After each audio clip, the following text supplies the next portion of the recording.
Hello guys! Hello Cancer! Welcome dito sa aking channel, Kapalaran 888. Welcome! Alamin natin kung anong messages, vibration, gabay energy para sa inyong lahat. So, general reading, money, career, financial reading para sa lahat ng Cancer.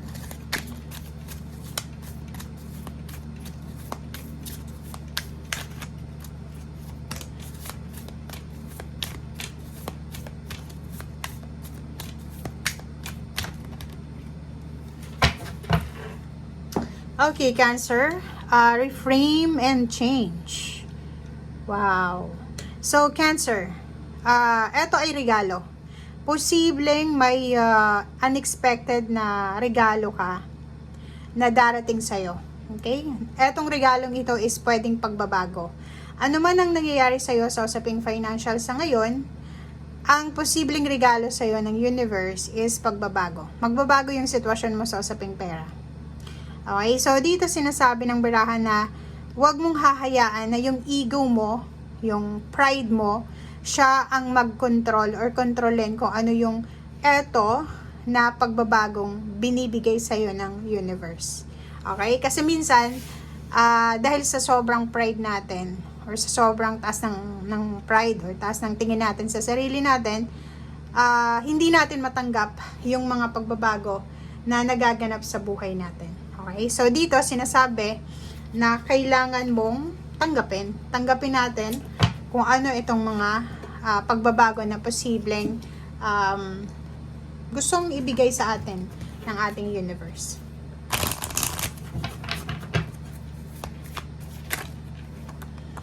Okay, commitments.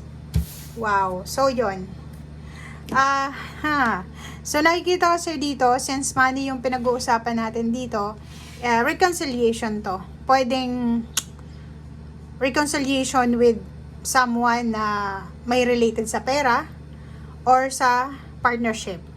Pwedeng pwedeng may business ka dati tapos hindi naging maayos yung business partnership mo and hindi naging maganda yung paghihiwalay nyo.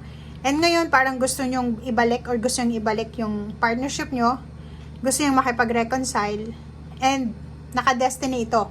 Pero parang ayaw mong tanggapin. Kasi may pride ka. Parang iniisip mo na hindi ako makikipagbate. Hindi ako babalik sa kanya. Hindi ko ibababa yung pride ko. Ganito, ganyan. But sinasabi ng Barase dito na naka-destiny siya. Diba yun na nga eh. This is happening para sa'yo. Okay.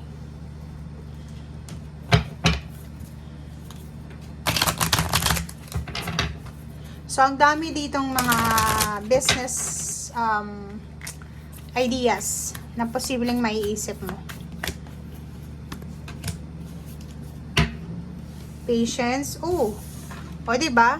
So, kung makikita mo dito, pwedeng ang taong ito is boss mo siya, babae siya, or lalaki, or kung sino man ito, sinasabi ng barahan na ito ay financially stable siya. Okay? So, kailangan mo ng pasensya dito eh. Kasi pwedeng siya yung nagre-reach out sa'yo. Or pwedeng dati mo siyang katrabaho. Kakilala, relatives, friends, or kung sino man siya na nagkaroon kayo ng issue tungkol sa pera. May involvement na pera dito. Kailangan mo ng pasensya. Pwedeng gusto niyang makipag-partner ulit, makipag-commit. Pero ikaw yung may ayaw niya sa ngayon. Patience ang kailangan mo eh. Kasi pag sinabi ng universe na naka-destiny ito na bumalik sa'yo, babalik talaga siya. Balance eh. Siya yung magdadala ng balance sa buhay mo. Kung paiiralin mo yung pride mo, walang mangyayari doon. Okay? Walang mangyayari.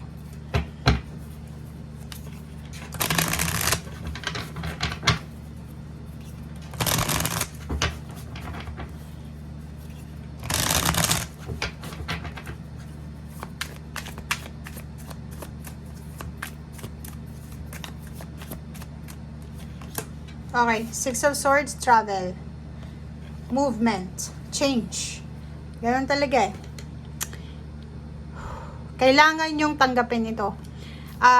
Siguro nahihirapan kang magdesisyon, pero etong barahang to is sinasabi na may kailangan tayong baguhin sa diskarte natin. May kailangan tayong baguhin sa strategy natin.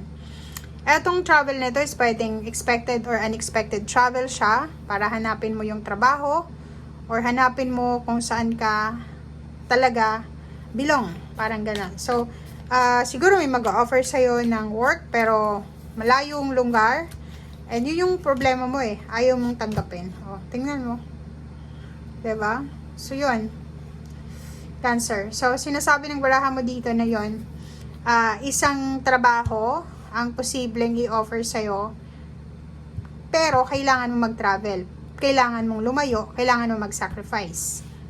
And doon mo makukuha yung harvest. Parang ano lang to eh, Pisces and Scorpio. May cornucopia pa. Ito cornucopia pa din tong harvest na to. So, sinasabi ng baraha, etong travel na tong gagawin mo, itong change na to, itong transition, pagbabago, lalo na sa usaping trabaho, ay siya yung magdadala sa'yo ng swerte, ng balanse, ng blessings.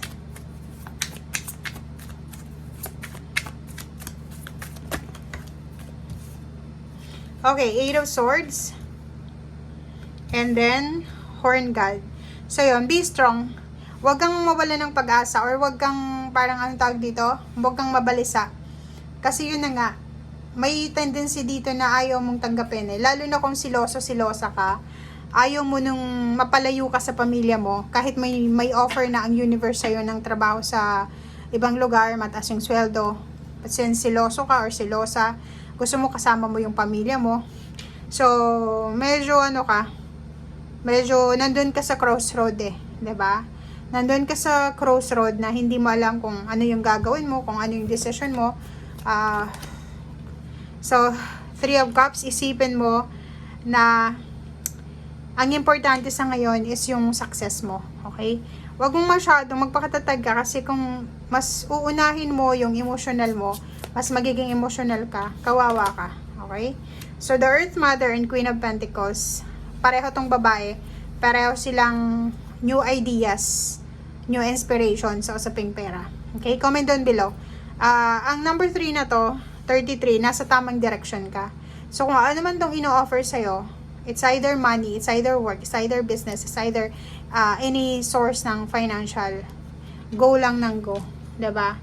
Kasi, siya talaga yung magiging, parang, ano mo to, stepping stone para dito sa harvest, sa cornucopia, or sa Queen of Pentacles. So, for example lang ito ha, may asawa ka, may anak.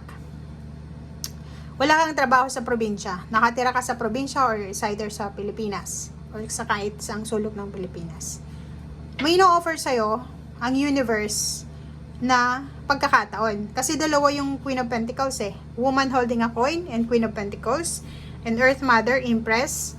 Pera siya, inspiration, new beginning. So, ino-offeran kanya ng new beginnings eh. Na makapagsimula ng financial success. New beginnings, financial success. Kaso lang, ini-ignore mo siya eh. Parang mas iniisip mo, okay na ako dito sa probinsya, okay na ako dito sa Pilipinas. Parang gusto mong ipalampasin, 'di ba, yung offer na to ng universe, which is sinasabi ng baraha na dapat i-grab mo na tong opportunity na to. Kasi ano to eh, siya yung magiging stepping stone mo para mahawakan mo yung pera, yung success, yung fame, yung favor, and lahat ng prosperity na abundance dito sa mundo. Okay? Thank you guys. Bye!